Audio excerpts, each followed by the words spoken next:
and explore. And we are recording this meeting, so if you missed anything, don't stress. You can always go back and watch it. A little bit about me. I am the school-based technology specialist here. So part of my job is supporting staff with purposeful implementation of technology. And I also get to teach STEAM classes to kindergarten, first grade, and fourth grade. If you have a kindergartner, I'm the iPad lady. I have a master's in elementary ed, and I also went back to school again and got a graduate certificate in blended and online learning. So this is something I'm very excited and passionate about, and I get how important it is to us. So this presentation comes from Common Sense, and they are an amazing company. They're committed to making kids the nation's top priority. They're a trusted guide for families, educators, and advocates who want to help kids to thrive. They provide resources to harness the power of media and technology and shape public policy to improve the well-being of every child.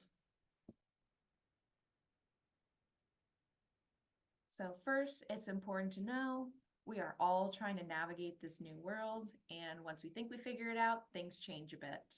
So it's not always easy. Our kids are using a lot of media, and as parents, you might feel a combination of guilt and anxiety for how to navigate it all. We just don't want our kids to get messed up, get hurt, or get in trouble. So we'll set the stage and watch this video. And let me know if you can't hear it. I think you should.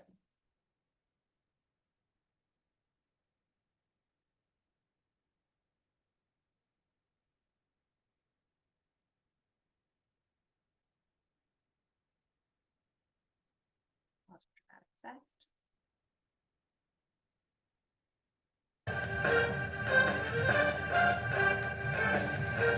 My name is Justin. I'm 9.5, and I have an iPad, a computer.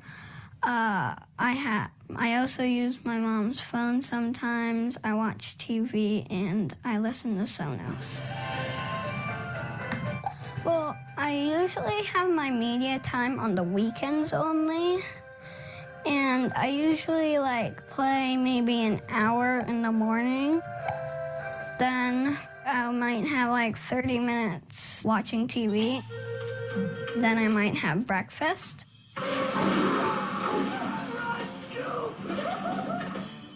My name is Lauren. I'm 11 years old, and the devices we have in our home are the family iPad, the TV, my phone, the Wii, and my laptop. On weekends, I watch TV. I think I spend the most time on my phone, either playing games or texting my friends. I started using Instagram in 6th grade. One of the things I like about Instagram is that I can see what my friends are doing, and I look at the things that my friends post and post things of my own sometimes, and all of my friends have Instagram.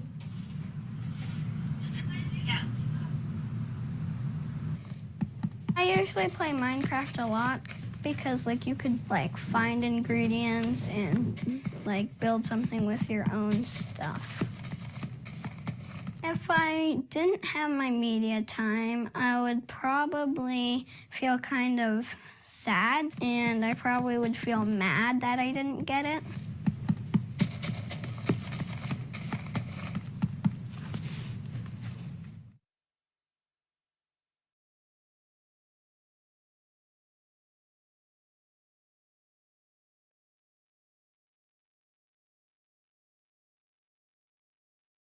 So my first question for you all is, what are your biggest concerns about digital media? And you can throw this in the chat, you can raise a hand and call out.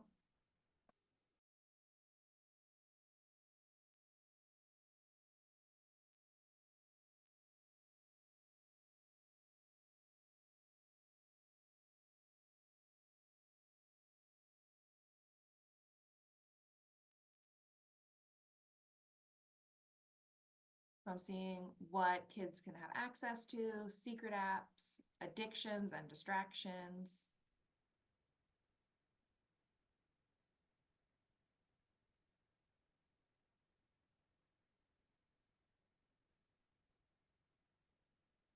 what kind of media and how much of it is age appropriate, cyberbullying, attention span and focus issues, people interacting with kids online, cyberbullying.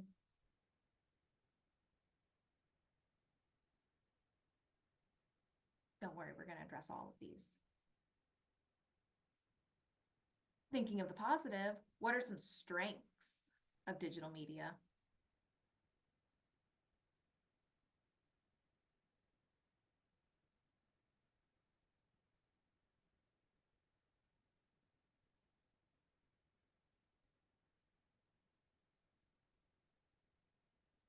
Education.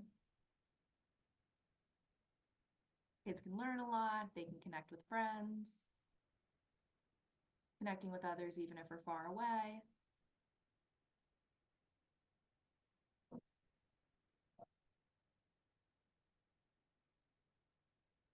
So we have legitimate fears and concerns, and there are ways that media can be great and offer some amazing opportunities for our kids.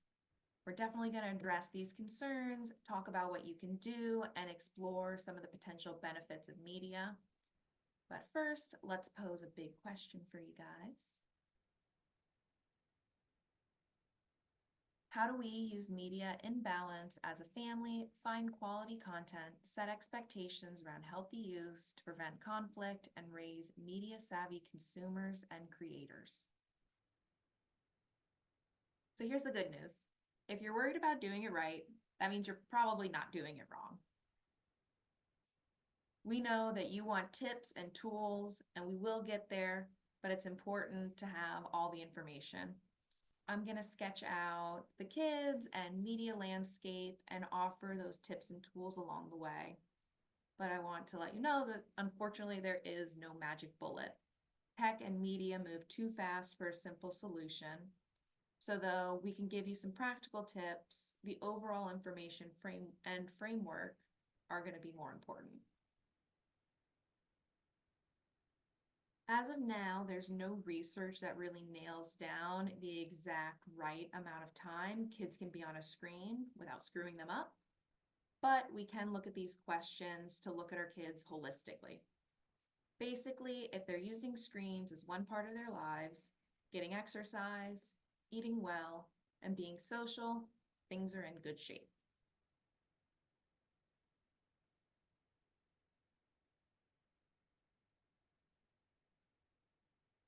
And there are some overall guiding principles that can take some of the worry and headache out of parenting around tech use.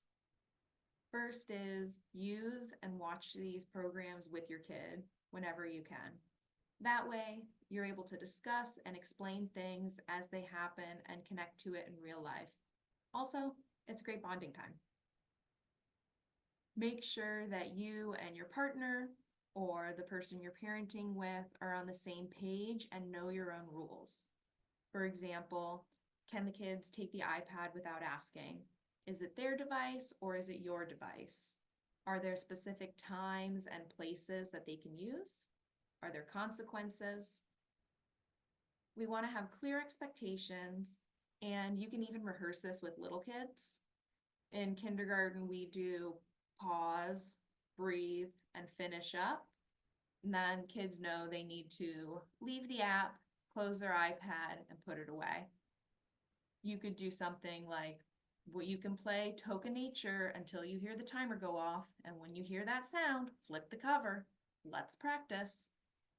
With your older kids, you're going to want to find a negotiable stopping point that's more logical versus arbitrary time limits. So maybe at the end of this level, after one more video. Talk about commercials with your kids and their purpose. You can even make it a game, trying to guess what are they trying to sell to you and who are they trying to sell it to. Encourage creativity and not just consumption. You can get kids into coding and creating so that media experiences are empowering. Kids have access to code.org through their Google accounts. They can be using Canva to do graphic design. There's lots of awesome, appropriate, free options out there. And it's never too early to talk about digital citizenship. That's how to behave online and what to do if something upsetting happens. Finally, be a good role model. Put the devices down when your kid wants your attention and follow your own house rules. Since our kids are using digital media and we're doing our best to manage it, what's the best case scenario? What do we want them to get out of it? And you can throw your responses in the chat.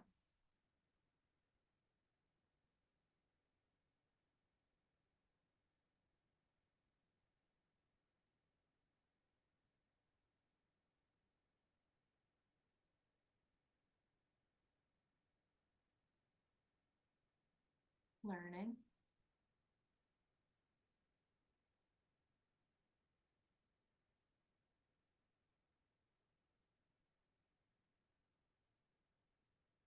learning and connection,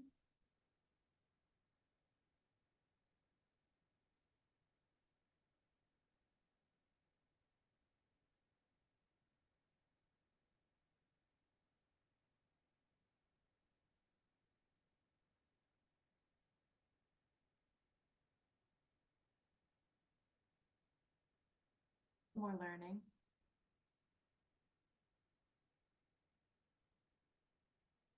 Awesome. So you set the stage for success, and the good news is there's lots of great media available that your kids can get a lot of out of, especially learning. And it's not going to mess them up. So be choosy with the media you're allowing into your home and your student or your child to have access to. Background TV is a choice. We want to be conscious of this choice and be aware of what's on the TV, even if it's just playing in the background. For example, if you have the news going or an adult TV show, our kids are always watching, our kids are always listening. Be thinking about child development and appropriateness. What are they ready for?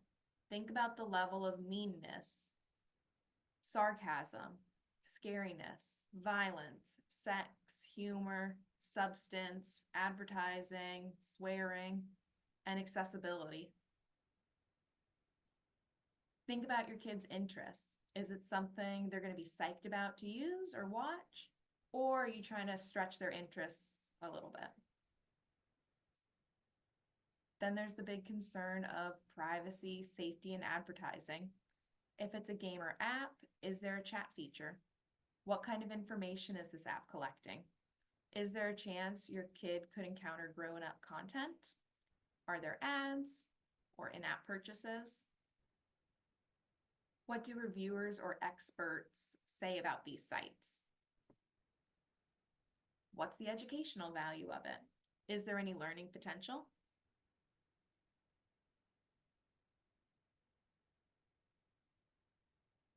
Thinking about our younger learners, watching television with your young children, or as it's called, co-viewing, has been associated with a range of positive outcomes, including learning their letters and numbers.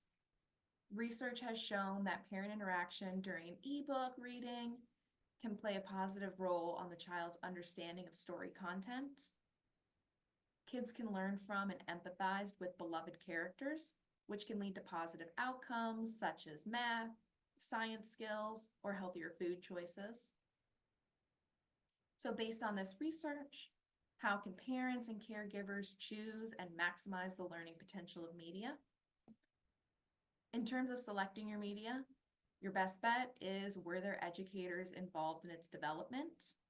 Is it providing your child feedback on how they did? Is it adapting to their level? Is it just busy and loud for no purpose? And if it's is it an experience that's enhanced by being on a screen? If a piece of paper or blocks or toys are going to work just as well, it's better to have them using those physical objects than doing on a screen. And when in doubt, stick with the winners. PBS, Sesame Street, they're beloved for a reason.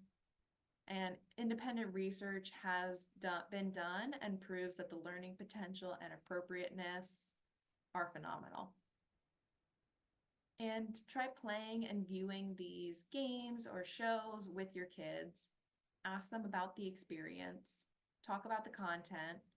If it's a real world activity, you could connect with it to extend the learning. Linking media to the real world is going to really help them to transfer their knowledge and skills.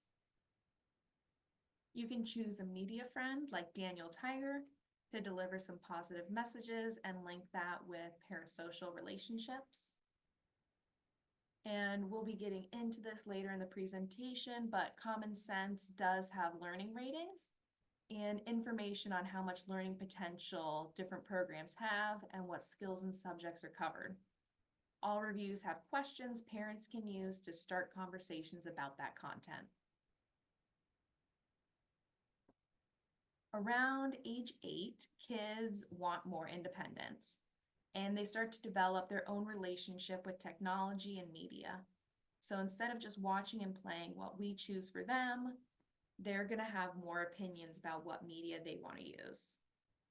Lots of kids want to play Minecraft, Roblox, Animal Jam, Fortnite, that are creative and involved games that sometimes involve connections with other kids. These chats can definitely pose risks, though really extreme cases of predators are relatively rare. Most often, other kids just aren't kind or take advantage of younger kids, which presents a great learning opportunity, especially if kids are prepared ahead of time.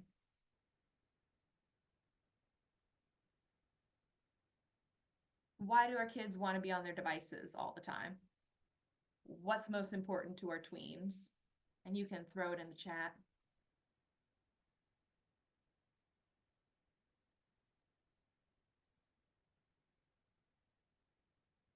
Friends, fitting in, friends. Friends.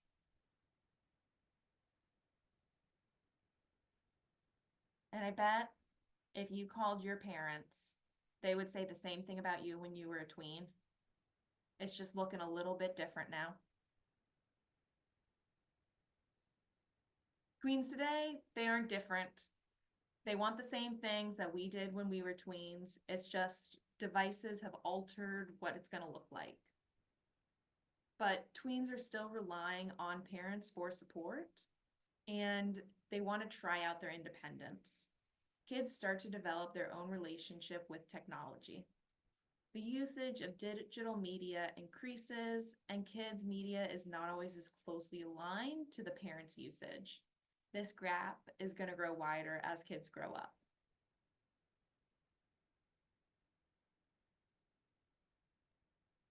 Regarding kids' motivations and interests in the various apps, this is a great sentiment to share. This is a great sentiment from focus groups, is that adults don't get it. They think that I'm addicted to technology, but I'm not. I'm addicted to my friends. This is also echoed by Dana Boyd, who's a researcher and author. It, being tech, has become the primary place where young people can hang out with their peers. Kids want to be on these sites because that's where their friends are. That's the whole thing. They're operating in a different context, and the rules of conduct have changed.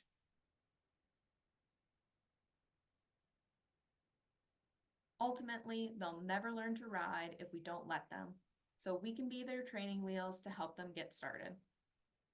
Worst case scenarios are rare, but we still need to arm kids with tools as they interact online.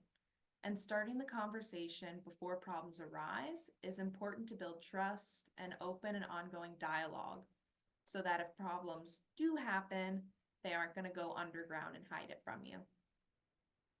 In the end, we want them to be able to find balance and safety themselves, so that when we're not hovering, they're able to navigate these situations, and we need to help them get there.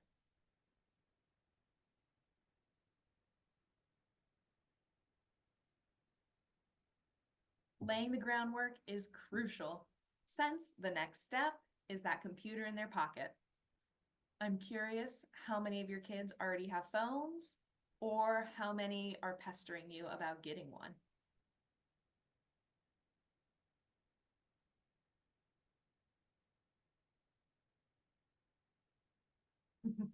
I see pestering. Middle schoolers has a phone. Middle schooler, yes. Fifth grader, not yet. 7-year-old pestering already.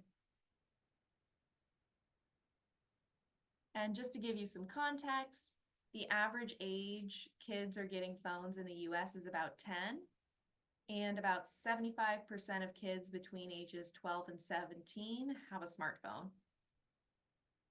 For those of you who haven't taken the plunge yet, but are getting harassed on the regular, I suggest asking yourself these questions, such as, does your kid show a sense of responsibility, such as letting you know when they leave the house? Do they show up when they say they will?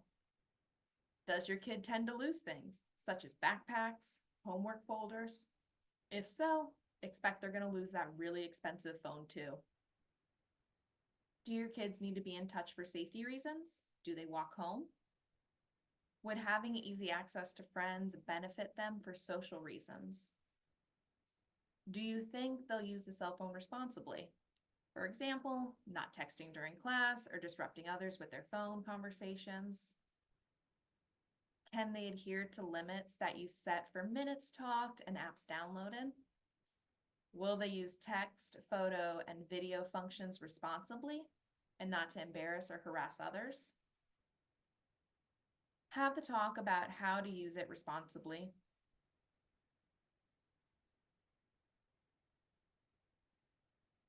Now let's get into that social media. Myth or truth? Social media alienates kids. And you can put your guess in the chat.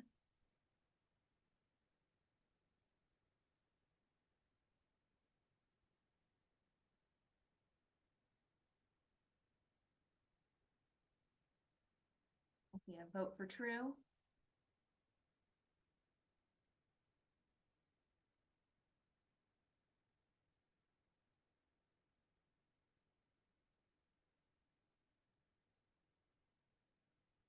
Another for true.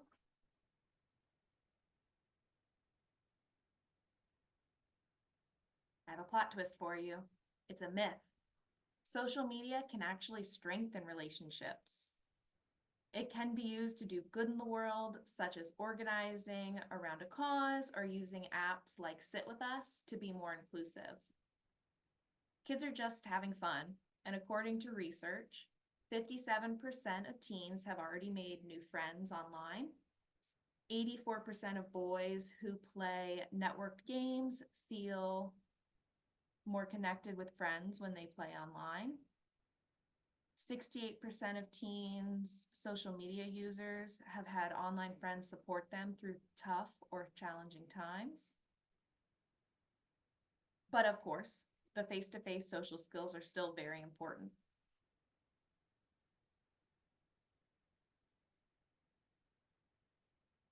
So what are kids using and how are they using it? Kids are diversifying and often shift their use of certain apps and sites. Research shows that 71% of teens use more than one platform. So that means we have more than one platform we need to learn. Many kids might not be actively posting and sharing on some of these apps, but they are reading and watching what other people are doing. Instagram, Snapchat, and Facebook are the most popular, but live streaming and video chatting are on the rise. If your kids use social media apps, we recommend that you use them too.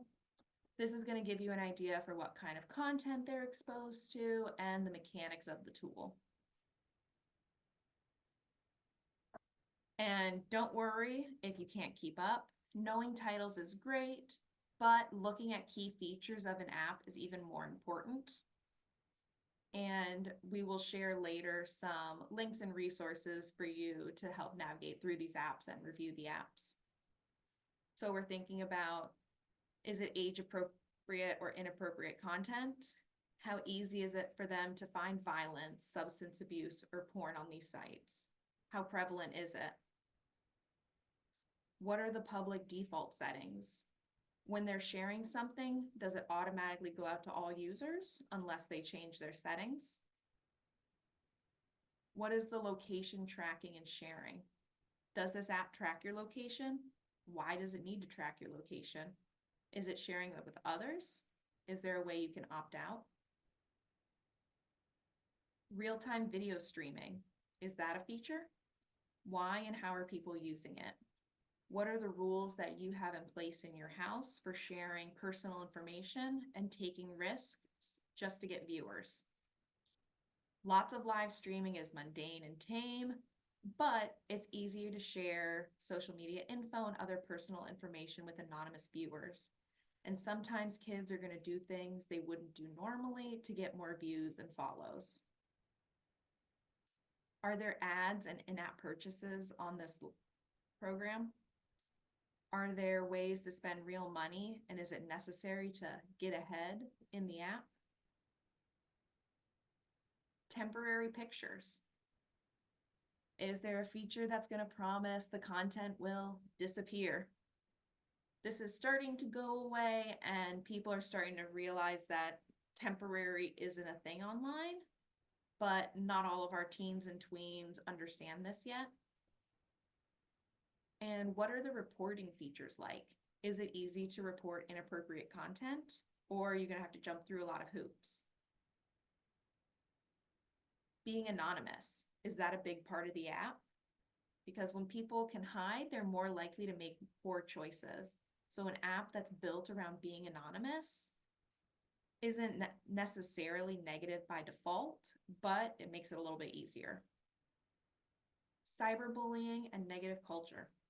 What is the overall feel of the app?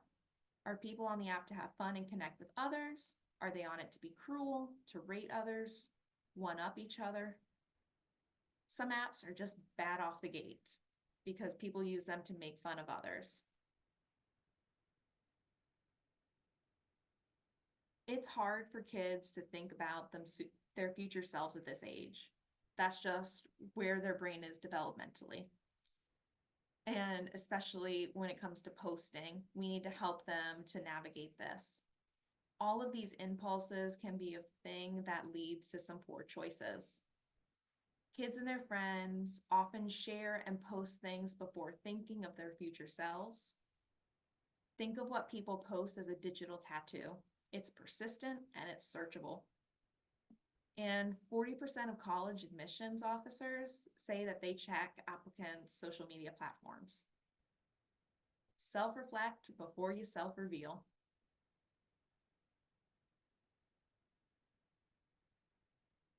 We want kids thinking about their digital footprint because that starts as soon as they get on their first device.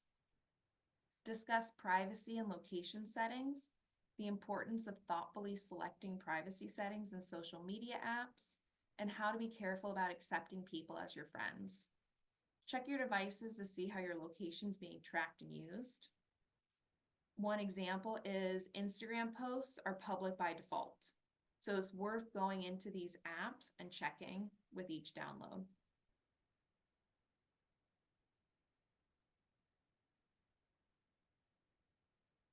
The apps themselves are one thing, but the people using them are another.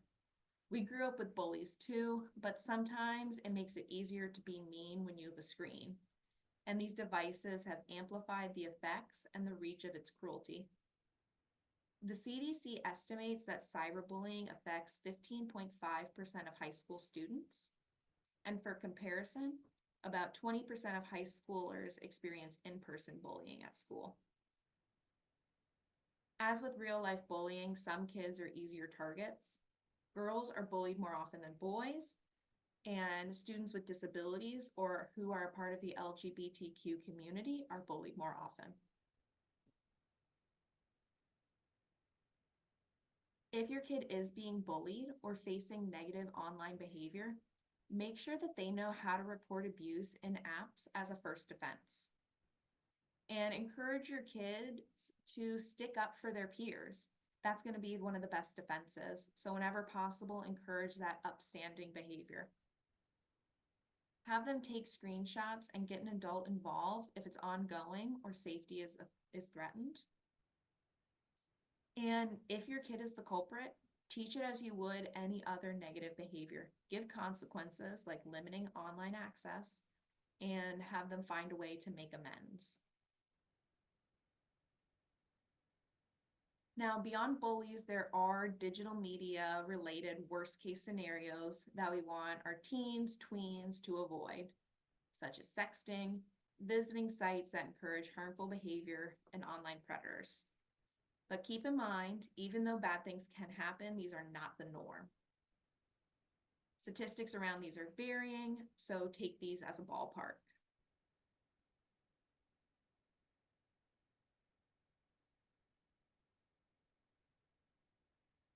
As tweens and teens are figuring out who they often run into rough patches, just like many of us did. The difference is now that social media makes these vulnerable times much more public. Some teens send sexy pictures to get attention, but those pictures are sometimes shared, which can result in unwanted sexual attention, pressure to share more, and bullying. So it's important that we talk to kids about sexting before it happens if possible. Let them know that once they send or post these photos, they then lose control of it. And enduring the social pressure to send is a lot easier than dealing with the humiliation that comes if that picture is shared.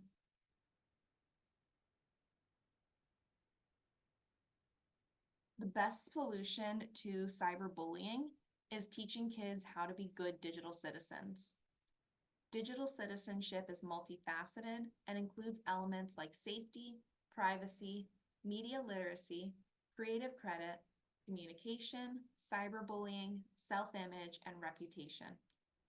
You're already teaching your kids how to be good human beings. We just need to add on this additional layer that there's lessons for when you're behind a keyboard. It's easier for kids to be mean or say things they wouldn't otherwise. Teach them that you're a part of the community, put good into the world. Don't stir up trouble, be a force of good. In other words, think critically, behave safely, and participate responsibly. Common Sense Media does have digital citizenship lessons that families can do at home, as well as ones that we do in school. And at Wakefield Forest, every teacher does multiple digital citizenship lessons at the beginning of the year, and then we revisit them throughout the year to reinforce those concepts. Beyond the social media, there are other concerns. Research does show a small correlation between violent media and aggressive behavior, which is especially concerning when there's other risk factors in a student's real life. Strong sexual content can also create a more permissive view of sex and reinforce sexual stereotypes. And a kid's body image is sometimes impacted when they're as young as 5 years old. We're ultimately going to be the ones that have to deal with the nightmares, worries, and questions when kids see things that they're not ready for. So prevention is the path of least resistance.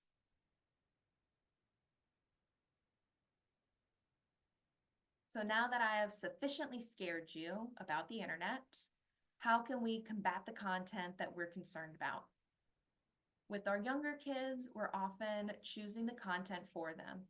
But with our tweens, they're mostly selecting this content for themselves. So the goal is to help them make good choices on their own. Starting young is the best case scenario, but instilling your values, watching together, and talking about the messages and media all help kids become smarter consumers. Now I want to take you for a minute to explore Common Sense Media. Let me step out of my slides. So here's an example of an app called BrainFeed. We can see what age it's recommended for, how it's rated, and a quick overview of it. We can go into its educational value, violence and scariness, language, if there's drinking, drugs, and smoking, ease of play, sex, romance, and nudity, products and purchases. There's parent need to knows. There's videos and photos. There's reviews from parents as well as kids. What it's all about, if it's any good, and then those conversation starters to have with your kids. let's look at a specific example. Let's say Instagram.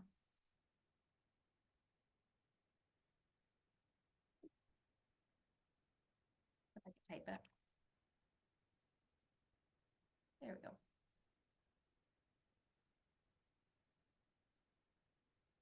I can go in and see a full review of this app. It's going to give me my age recommendations and other helpful parent needs to knows. Now, this site isn't just app reviews. It also goes into movies, and it has best lists, TV shows, books, games, podcasts, YouTube, and it has a great parent tips and FAQ section, which is broken down by age, topic, and the platform. Let's, for example, go into apps. And I can customize it to how old my child is to find apps that are appropriate, developmentally, content, learning purposes for them. If you can see, there's a lot out there. And later I will share the link for a post I did on our school website. And this will have the slide deck and then these common sense media guides for you to further explore. Because again, I'm throwing a lot of information at you all. All right, go back into the slides.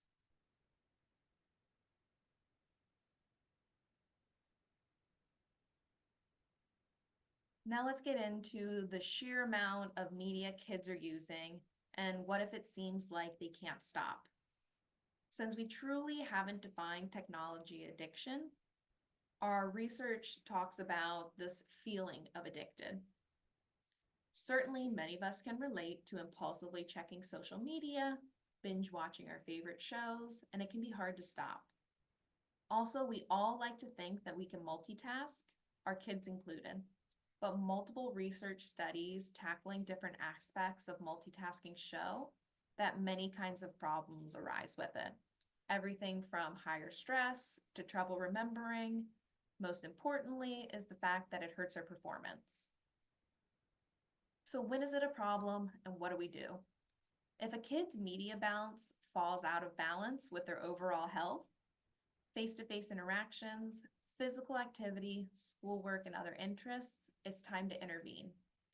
But we do want to recognize that their fear of missing out, or FOMO, and anxiety about staying on top of digital communication is valid in their own way. There are new forms of social pressures that are very real for our kids. Device-free times and zones can help sometimes feel like a runaway train.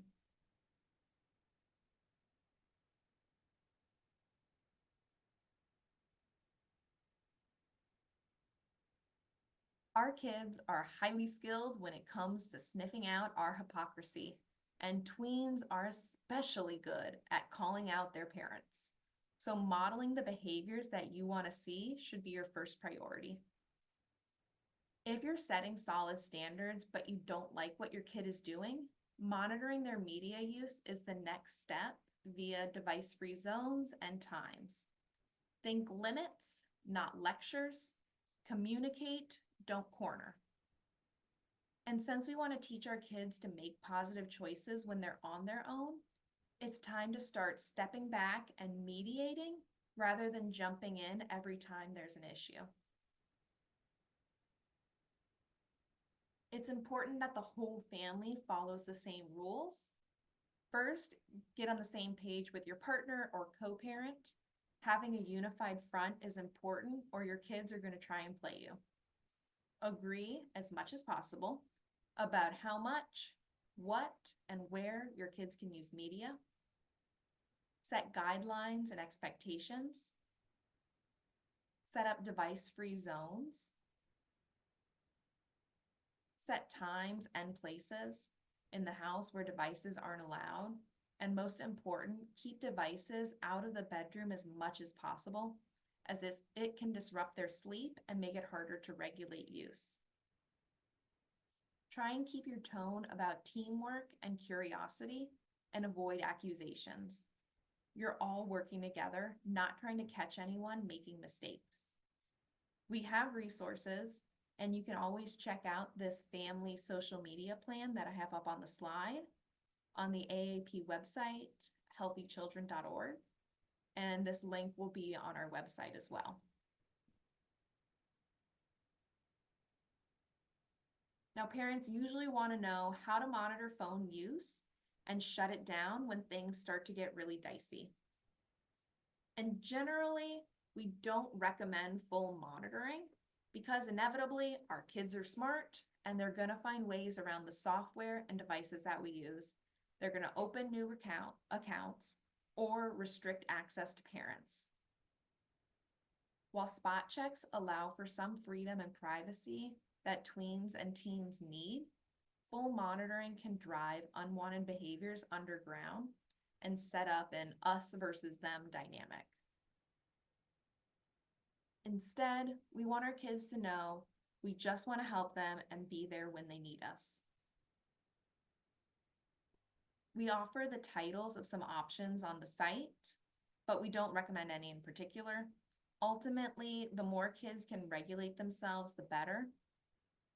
They have to fall to learn to ride the bike, and we can be there to help them to try again. Instead of shutting everything down, use options that keep the conversation going, such as spot checking. Let your kid know that you'll occasionally check their devices, not to spy, but just to make sure everything's okay. And because in the end, it's your device since you're the one paying for it. For older kids, ask which apps their friends are using and why, since asking about friends can feel like less of an intrusion. You could say, "Oh, I haven't heard about that one. Will you show me how it works?" As much as possible to avoid the gotcha approach. Come from a place of curiosity and concern. Make sure your kids know that we all make mistakes, and to them, it can feel like the world is ending, but it's not. Your parents are there to help, not bust you. For shared devices, both iOS and Android have guided access.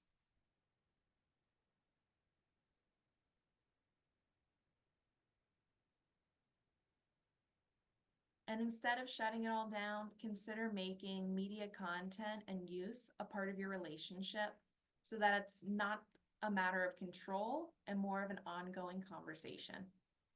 Set expectations as early as possible around content, balance, media-free zones, etc., and adjust as necessary and keep that line of communication open with your child.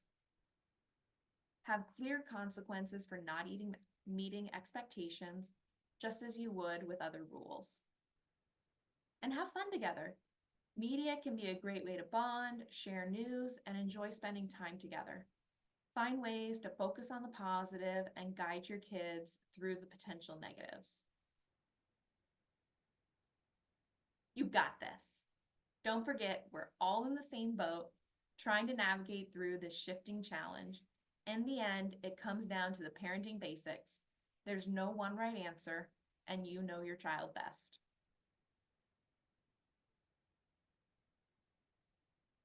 Thank you so much for coming out, everyone.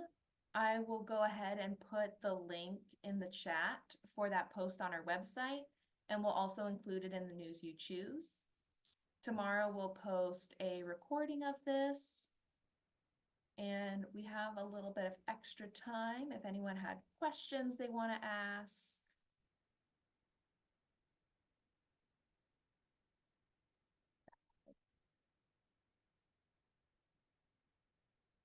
I'm glad it was a success. Always happy to do more of these if there's an interest. And I have my email included on the site, so you can always reach out with questions, concerns.